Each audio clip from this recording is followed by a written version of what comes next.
قال تعالى إلى رسولك النبي محمد وحو كسو دجiyay waqfid janaahaka liman tabi'aka min almu'minin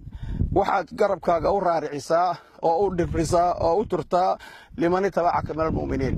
ummada ku raacday oo mu'miniinta u raarici ummada ورارعي وقال تعالى إن الله يأمر بالعدل والإحسان وإيتاء ذي القربى وينهى عن الفحشاء والمنكر والبغي يعظكم لعلكم تذكرون آياتنا وآيات كده رسولك عليه الصلاة والسلام عائشة أيا وحي كوريسay waxa ka maqan rasuulka Ilaahay isagoo la fi beeytay hada gurigayga Allahumma Allah yow man waliya min amri ummati ummadayda amarkeeda qofkii waliya shay aan wax yarna oo fashaqa dhiba calayhim korkooda fashuq calayhi ilaahu dib روايات waxay qabtaa inuusan jannada galeyn macooda mid kale waxay qabtaa inuusan jannada naxariisteeda urinayn marka dadka maamulka haya ummadda waxa la rabaa inay u dhimriyaan nooc kasta ahaadeen ayaga ka masuula qof kasta oo wax gaaraan qaakhiro ayaga laga xisaabtamaya oo maaragtay inay ogaadaan maxaad u ogaan weydeen kaliya ayaa aakhiro lagu xisaabtamaya qofka dhibtu gaadhay qofka maaragtay nool oo hadlaya oo waxa dantiisa sheeganayana waa ka sii baabul awla kii dhintay mar hadii la weydiinayo kan nool inay dilaan ma ahan waa inay nooleeyaan waxa weeye inay nooleeyaan oo u digaan ummadda oo u naxariistaan oo maaragtay wax kasta oo maaragtay ummadda anfacaya inay maaragtay u sheegaan oo u soo hormariyaan wax kasta oo dhibayana ay dib uga dhibaan assalaamu calaykum waraxmatullaahi wabarakaatu bismillaahi raxmaani raxiim ilaahay baa mahad leh maanta oo ay taariikhdu tahay 31 bishii 10 ee Oktoobar 2018 anagoo ah saraakiisha ciidamada qalabka sida ku cidda kasta oo danaynaysa jiritaanka dawladda Puntland iyo tan ummadda Soomaaliyeed ujeedada tixraac bayaankii saraakiisha ciidamada qalabka sida ee Puntland oo ku taariikhaysnaa 24 bishii 10 2018 waxaa jirta in bayaankii saraakiisha ciidamada qalabka sida ee dawladda Puntland afkaartoodii ay dadka qaarba si ula muuqatay ma ahayn arrin meel kale ka timi iyo siyaasad dibadda ka ah Puntland ee waxay ahayd arrin ka dhalatay talo isweydaarsiga saraakiisha dhexdeeda kadib markay arkeen saraakiishu waqtigan xaadirka ah waxyaalo badan oo qaldan oo aan la arki jirin xilliga kala guurka inay ku soo kordhayso Puntland halkan waxaan ku cadaynaynaa kuna qeexaynaa in sargaalka sare uu yahay wakiilka dawladda iyo ilaaliyaha sharciga dalka u yaal wuxuuna xaq u leeyahay inuu ka digo khatar kasta oo ku soo fool leh dalka sidoo kale wuxuu ka hadli karaa qaladaadka dawladda xilliga ay ku habboon tahay cabdiweli maxamed cali gaas madaxweynaha Puntland wuxuu soo saaray habeenkii ay taariikhdu ahayd 27 Oktoobar 2018 waraaq uu leeyahay waxaan ku ruqseeyay 8 sargaal oo ciidamada qalabka sida ah waxaan leenahay warqadaasu ma waafaqsana wax sharci ah ruqsaduna saraakiishuna sida uu u fududaystay cabdiweli uma fududa ee waa wax aan fududay taasna waa mid khibradiisa maamul iyo tan dawlad aqoontiisa heerka ay taagan tahay u tilmaamaysa cid kasta oo sharciga taqaan maxamed siyaad barre madaxweynihii qaranka Soomaaliyeed saraakiishu hadday ka hortimaado ama waa toogan jir ama waa xirxiri jir laakiin ma aanan maqal waxbuu ruqsay tusaalena waxa idii ahaa Cabdullaahi Yuusuf Axmed waxa la oran jiray markii uu kulmisaystay oo dawladda lidka ku ahaa korneylada ma ruqsayn xuquuqdii baa laga jaray mushaharkii wixii lamid gebagebo talo bixin waxaan talo bixin siinaynaa kursigu waa meerto nin kasta oo sharciga yaqaana hankiisuna siyaasadeedna fog yahay wuxuu garan karaa sharaftii loogu dhiibay kursiga sidii caadadu ahaydna waxaa maanta looga baahan yahay madaxweynayaasha wakhtigoodu tegey gogol xaar doorasho deganaan iyo iimaan waxaa la rabaa shacabka inayan ku galgalan sidoo kale waxaan u sheegaynaa bayaankayagii intaana ku khatimaynaa waxaanu maxkamadda iyo dacwo lidku ah cabdiweli maxamed cali kaasi u sheegaynaa ummadda waxgaranaysa iyo dadka u dhifriya ummadda ku xeer ilaaliyaha guud ee dowladda qaranka Soomaaliya og madaxweynaha dowladda federaalka Soomaaliya og ra'iisul wasaaraha dowladda federaalka Soomaaliya og wasiirka gaashaandhigga dowladda federaalka Soomaaliya og aqalka sare ee Soomaaliya og madaxweynaha dowladda Puntland og maxkamadda sare ee dowladda Puntland waxaanu dacwad ka soo qoraynaa oo u soo qoraynaa meelaha aan tilmaamay dacwad lidku ah madaxweynaha cabdiweli maxamed cali kaas taasoo aan ku tilmaamayno dulmiyadii uu ka galay dalka iyo xuquuqdayadii oo uu ku tintay ama ha noqoto mid ciidan ama ha noqoto mid shacab السلام عليكم بسم الله الرحمن الرحيم اللهم صل على سيدنا نبينا محمد وعلى آله وصحبه وسلم marka ugu horeysa waxaan salaamayaa saxaafadda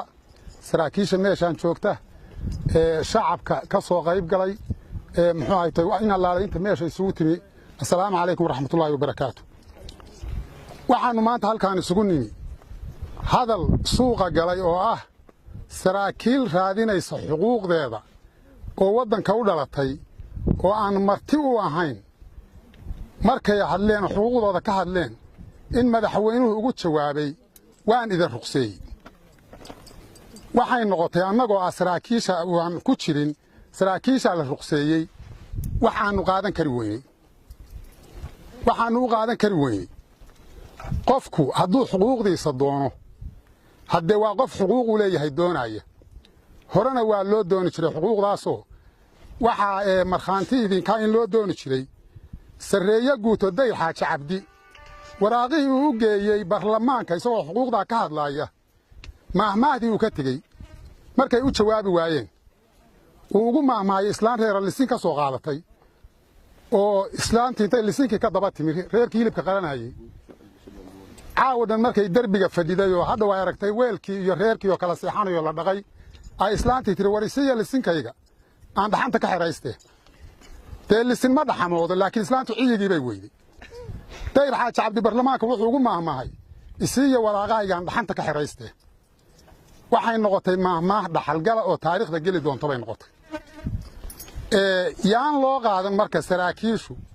ama ciidanku inuu xuquuqdiisii ka haree kama hari doonno kana hari mayno midka la leeyahay waa la ruqseeyey iyo kanaan la ruqsayn iyo ka naga maqan iyo mid gobol jooga waa isku mid waa isku xuquuq waana raadinaysaa waana isku mabda waxaan leeyahay marka madaxweynaha iyo inta la fekera horta waxaad aqoonsataan sarkaalku wuxuu yahay horta aqoonsada ma taqaaniin aqoon uma lihidine horta aqoonsada sarkaalku waxaa weeye markuu gaaro ofishaal superiore midka xaq u leh inuu baarlamaanka fadhiisto aan laga celin karin xaq buu u leeyahay inkastuusan cod ku lahayn haddana xaq buu u leeyahay siyaasaddu galay inuu fadhiisto kursiga oo dhegaysta ka noqdo taas waxay ku tusaysaa inuu waddanka taladiisa wax ku leeyahay sarkaalka ama ciidamadu waxaa weeye dadka u dhinta waddanka dadka u dhaawacma dadka u gaajooda dadka buuraha saaran dadka haddee difaacyada ugu jira dadka u gaajooda u haraada dadka haddana waxaa weeye ilmahoodii ay yihiin baalashlayaasha xaqiiqiyan markaan ka hadlo carruurta la yidhaahdo baalashle weeye kabaha iyo baalashta waa saraakiisha iyo ciidamada dhashoodii weeye waxbarashadii bay waayeen sarkaalku waxbarasho xaq u leeyahay koorso xaq u leeyahay daryeel buu xaq u leeyahay waxaasoo dhan waa waayey ilmaha iyagii baa baalasho noqday waxaan marka madaxda Puntland u sheegaya waxaanu idan dooranay xilli baanu idan dooranay dastuurka ogolaa doorashaad ku guulaysateen maanta waxay taagan tahay gabagabadii xilligii laydan doortay bay taagan tahay waxaanu idan ka codsanaynaa ummadda u baneeya oo isbeddelka raalli ku noqda oo waxyaabaha haddeer finfinaasaya oo aanu aragno waxaanu u aragnaa waddanka in la gelinayo qas iyo lab hal laga daayo waddanka waxa weeye marti kuma ahin inaannu ka hadallo wixii dhiba ka hortagno xaq baanu u leenahay mana dhacayso in dhibaato la geliyo diyaar baanu nahay inaannu ka hortagno wax kasta oo dhibaya inaannu ka hortagno waxaan kale oo sheegayaa waxaan hadalkaygii kaga baxayaa bayaanka saraakiishu soo qortay dawladdu ha u dhega nuglaato dawladda sare ee federaalka Soomaaliya markuu gaaro codka iyagu ha u dhega nuglaato oo arrintaa ha soo farageliso xoogga dalka Soomaaliyeed ha u dhega nuglaadeen waa saraakiisha xoogga dalka Soomaaliyeed waxa meesha ka hadlaya iyo codkii xoogga dalka Soomaaliyeed waxaan hadalkaygii kaga baxayaa wasalaamu calaykum waraxmatullaahi wabarakaatu bismillaahi raxmaani raxiim halkan waxaa ku dhan ama ku eg aragtidii saraakiisha ciidanka Puntland bayaankaas ayuu ku xusan yahay ama ku salaysan yahay la akhriyay haddaan ku daro in yar oo faalla bixina cabdiweli cali gaas wuxuu yidhi saraakiishaasi waa ruqso isagoo aan xubno iyo magactoona u tilmaamin sharafta waxaan u sheegaynaa saraakiishu cabdiweli ma aha sidaa aad u qaadatay afna lagama ruqsay maxkamad iyo kiis ay galeen baa lagu ruqsayn karaa artiikul loo cuskaday baa lagu ruqsayn karaa iyadoo ruqsadaasi weliba darajada ay sitaan ee ku xusan ayaan iyadu dhicin oo dhammaan oo dhiman ee weligeeday taagan tahay haddaad u qaadatay wax fudud waxaan u arkaynaa halkaa nin sharciga u bisil iyo mas-uuliyadda loo qeexay ama loo dhiibay inaadan ahayn sabab wax afka lagama sheegee artiikul iyo sharci iyo dukumenti baa lagu soo saaraa kan kale haddaa mooday sarkaalku ama saraakiishu dalka inayan afkaar ku lahayn inayan aragti ku lahayn inayan ujeeddo kaga hadli karin wixii xun iyo wixii sanba waxaanu ku sheegaynaa waajibaadkan xilliga kan iyo xilli kaleba saraakiishu iyadana waajibaadka dalka mid difaac hadday tahay mid afkaareed hadday tahay iyo mid ujeeddo hadday tahay waxaanu se kuu caddaynaynaa ama ku weydiinaynaa maalintaa doorashada ololaha doorashada aad ku jirtay oo adoo mudug ka soo ambabaxay ciidanka maamulkii hore uu kaa horkeenay 140 nin oo hubaysan ayna kugu celiyeen kontaroolkii birta dheer saraakiishii kaa soo kaxaysa annaga awood kuma aad soo jirin xiniya kuma soo jirin xeegaan kale kuma soo jirin kuwii gacanta kaa soo qabtay ciidankiina kaa hor wareejiyey annaga ayay ahayd inaad marka maanta gaf iyo waxay kaa mudayn sharafta saraakiisha aad ku dhaawacdid ma ayana cabdiweli aqoon baa kuugu dhiman haddii nin caruur primary school jeesa u dhigi jiray baa tahay marka sharcigii inaadan waxba ka aqoon baa halkaa ka caddaanaysa waxaanu se kuu caddaynaynaa tan Puntland iyo Soomaaliya tay doontaba ha ahaatee dalka inaanan nin marti uga ahayn cid marti noogu ah maaha ninna inaanan marti iyo magan mid noogu ahayn wasalaamu calaykum waraxmatullaahi wabarakaatu annaga kaliya aragtiyaatan ma arag waxaa la yidhi dhegala baa waa la yidhi war hebelow adigu waa dhegala reesay wax maqashaa hadduu haddaad gar daran tahay uu dadka isqabataa see wax u maqashaa baa waa gar daran tahay see wax u maqashaa wuxuu yidhi ummadoo dhan bay dhugata إلى قدر هاي وقالها فيريا هدي أمد اللي يقولته وعنقتها إلى قدر هاي بالوجهة هاتن وأكتهين أفرس معمول قبلات ومدحوين وماشي شوقه كل أمد اللي ما فيرسي ورسقاتها أمد اللي فيرسي ما نقول كتليتان يقول بحوال بس تسوق مدحوين ما هين وقالين قال وحمقل يدق وحبا مقشال وحبا دركتان مسؤولين باتين ورمضوا إلى أركت فيريا وأركا ومد وحال الله مركا وحير باينها ومد راعة لا دور لما يقال لا دور لما يقال ومد وحلاله وحي ومد رابط الربع يدق بان الله وعاكلوا الله هاي وعودوا كان يجلسي بيلها سداس لو حسوقي ولا تحدين وين xildhibaanada la soo dooranayo xilma waa idin jeednaa waa idin aragnaa annagu haddaan sharakin lahay maxaanu amar ku qaadanaa cadowga arag fiiri yuu ku dilin yuu ku qaban baan ku qaadanaa amarka adigu intuusan ku dilin dil baan amar ku qaadanaa waxaa leedahay baasaboor soomaaliya nista marka lama dooran karo hadda la sheegay qolada keliya waxaan idin leeyahay intaasaan kusoo gabagabaynayaa hadalka assalaamu calaykum waraxmatullahi wabarakaatu bismillaahi raxmaani raxiim waxaan doonayaa saddex eray oo kooban inaan ka hadlo mid cabdiweli buu ku salaysay madaxweynaha Puntland buu ku salaysay ma deynayo taasi waxay tahay oo aan cadaynaya cabdiweli inuu diiday dhaawacii uu sheeganayay meelaha ay deegaanka ku leeyeen uu xukumo in uu diiday diyaaradii daawada siday inuu diiday dhaawacii in la qaado la raro inuu u guntaday suldaan garaasi